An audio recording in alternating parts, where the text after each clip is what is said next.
Մուլտիագրո գիտաարտադրական կենտրոնի գլխավոր տնօրեն Ռոզա Ծառուկյանն այն եզակի անհատներից է, ով իր կյանքի գերակշիռ մասը նվիրել է մեր երկրում գյուղատնտեսության զարգացմանը եւ իր ստեղծարար ոգով արարել միայն բարիք։ Գյուղատնտեսությունը Ծառուկյանների ընտանիքի համար եղել է առաջնայինը, առաջատարը։ Իմ որդու ներդրած աշխատանքը նկատելի է, զգացնել է տալիս եւ հասարակությունն է զգում, եւ ես որպես մայր երջանիկ եմ, որ իմ որդին այսքան նվիրված է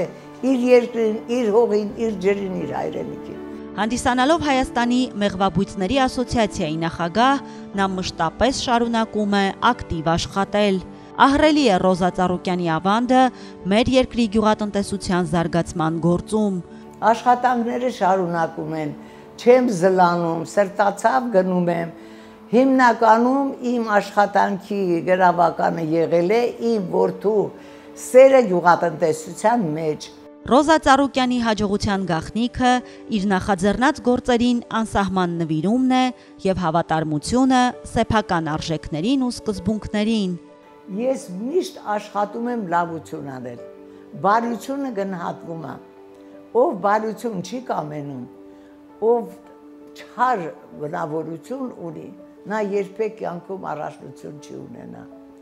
Ցանկացած քայլ կատարելուց Աստծո չդիմորանաս։ Այդպես եղել է, այդպես կա, այդպես էլ կլինի։ Ռոզա Ծառուկյան